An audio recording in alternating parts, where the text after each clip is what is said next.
Removing your 6th gen Camaro's rear bumper. Let's do it.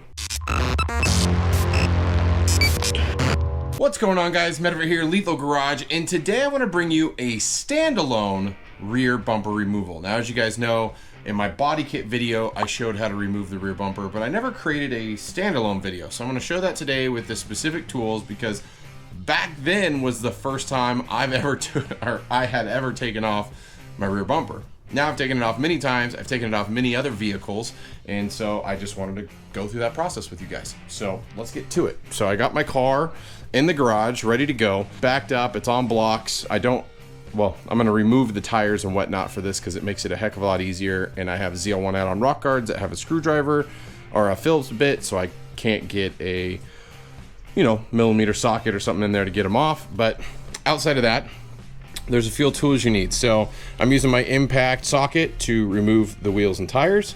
I'll be using a small drill with a Phillips bit and a 7mm, your best friend when it comes to a GM vehicle.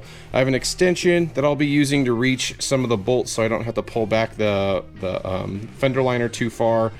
An 8mm socket, you'll need this to remove the tail lights, and a finishing tool. And then to top it all off at the end, I have my torque wrench, so that way I can get the wheels back on to spec.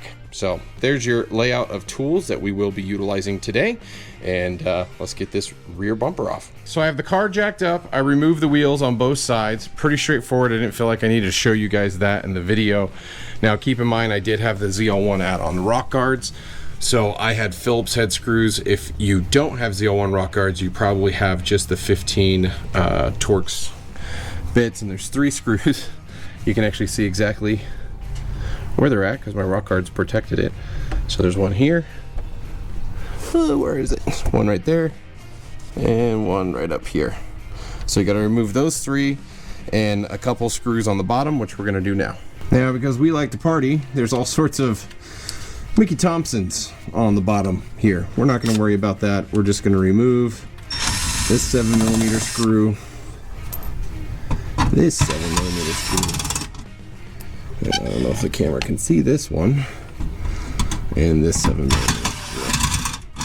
And because race car life, I didn't even see this bolt. I forgot about this 7mm, but on both sides, you're gonna have one more 7mm. Hopefully yours isn't covered in tire rubber. Now to the center of the vehicle, there's another 7mm screw here, and one that mirrors it, and then it's a rinse and repeat on the other side. Now that we have all the bolts off from the bottom, we can pull back the inner fender liner. But basically what we need to get to is these bolts right in here. So there's a 7mm bolt right here on this corner, and that's why we had the extension in the tools outlined, because it makes it really easy to get to. Pull that screw out, and that will allow you to pull that out and away from the vehicle.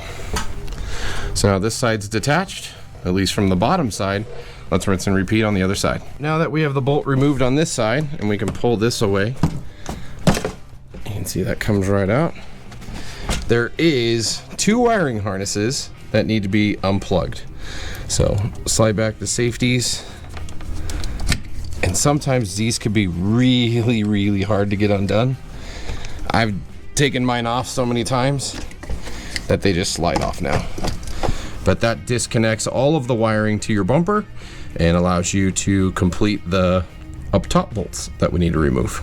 Now we need to get into the trunk. In this effort, we have to remove these 2 plastic covers and then remove the tail lights, because that's going to allow us to unclip. There's basically 3 little spots here that clip on. There's a center piece right here on your bumper that slides and clips on. And then same here. And to remove the tail lights, there's just 3 bolts on the back side, so we're gonna go ahead and remove those. So at this point, we are gonna remove the push clips, and this is where a removal tool comes in handy. If you don't have one, a flathead screwdriver also works. Looks like I'm missing one. I have to go grab some replacements. Now, rinse and repeat on this side.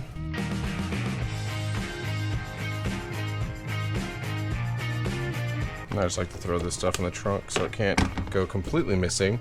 Now at this point, we need to remove the 8mm bolts, and they're all behind this beautiful carpeting right here. So if you just pull this carpeting to the side, mine falls apart because of my roll cage, because I cut it.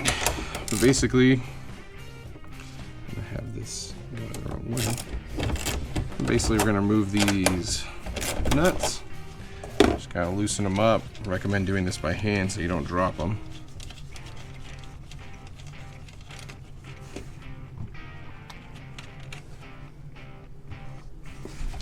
And then the other one's all the way underneath, just above the battery. Loosen that up. Sorry, I can't get my camera down in there. But it lines up right here if you're looking for how deep it is. There is another bolt, I think. Yeah, it's not even a bolt, it's a plastic clip. It's way back there. It's not that one. It's this one right here. And when you grab your lights, you just give it a nice little tug, pulls right out. I have aftermarket lights here. So I'm gonna disconnect all of that, and now the light is out. We'll rinse and repeat on this side. That has, oh sorry, I said 3 earlier. That has revealed the 4 clips here. So that's gonna let me pull these off.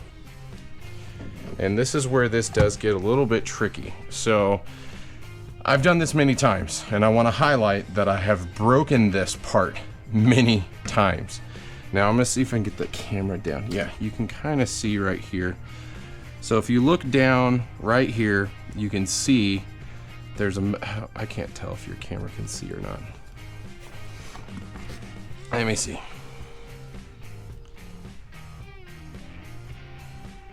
Get the camera adjusted so you can see. There you go.